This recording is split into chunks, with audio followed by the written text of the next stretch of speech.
Assalamualaikum warahmatullahi wabarakatuh. Kami dari kelompok 9 mata kuliah Metodologi Penelitian akan mempresentasikan mengenai populasi dan sampel yang beranggotakan 1. Isna Nihayatul Hamidah, Irma Ratna Fitriani, Wanda Nur Afifahana, dan Riris Arista. Yang pertama ada definisi populasi dan sampel. Populasi memiliki definisi dari beberapa sumber dan juga ahli. Salah satunya adalah populasi merupakan seluruh jumlah orang atau penduduk di suatu daerah, jumlah orang atau pribadi yang mempunyai ciri-ciri yang sama, jumlah penghuni baik manusia maupun makhluk hidup lainnya pada suatu satuan ruang tertentu, sekelompok orang, benda, atau hal yang menjadi sumber pengambilan sampel, atau suatu kumpulan yang memenuhi syarat tertentu yang berkaitan dengan masalah pribadi. Itu merupakan definisi populasi menurut KBBI.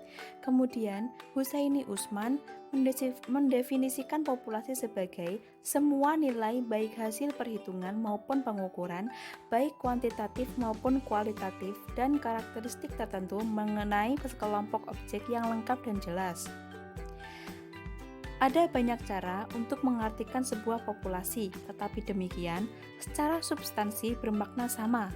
Populasi adalah kumpulan dari individu dengan kualitas serta ciri-ciri yang telah ditetapkan. Populasi yaitu sekelompok orang, kejadian, atau segala sesuatu yang mempunyai karakteristik tertentu. Kemudian ada sampel. Sampel merupakan bagian dari populasi. Artinya, besar sampel harus mencukupi untuk menggambarkan populasinya. Sampel adalah bagian dari jumlah dan karakteristik yang dimiliki oleh populasi.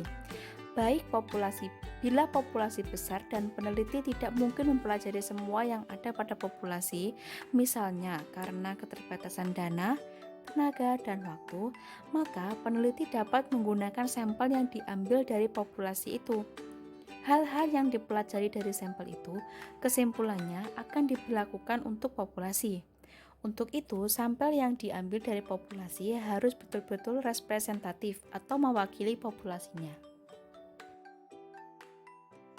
Baik, untuk materi selanjutnya yaitu macam-macam teknik pengambilan sampel.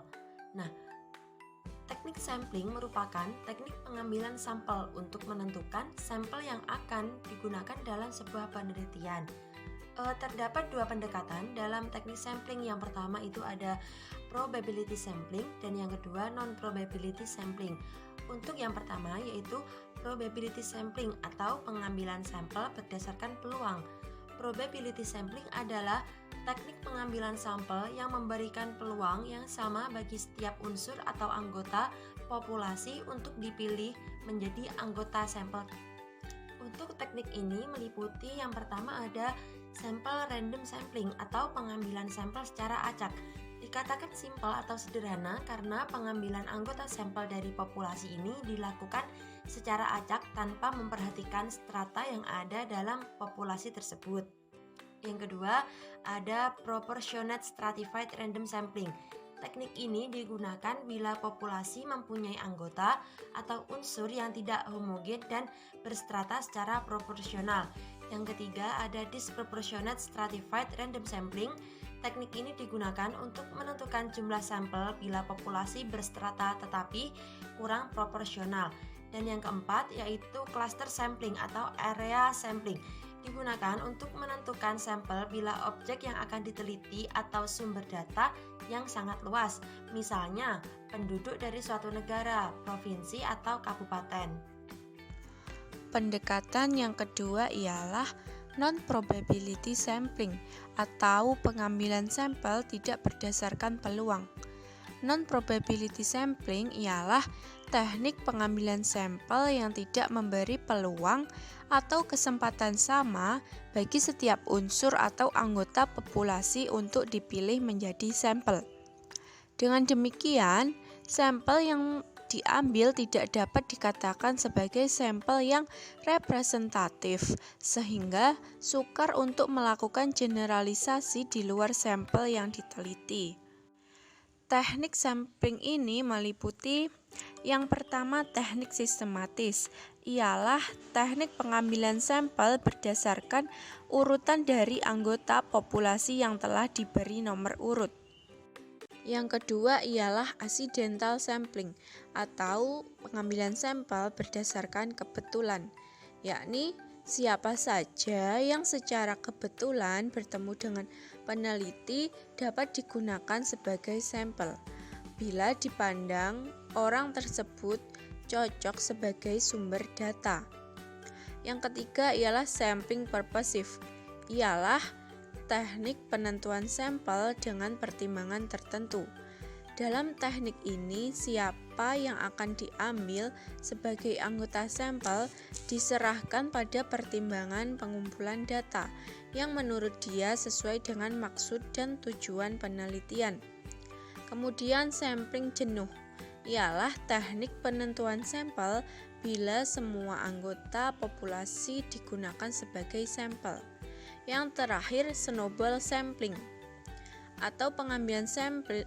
atau pengambilan sampel seperti bola salju, ialah teknik penentuan sampel yang mula-mula jumlahnya kecil kemudian membesar.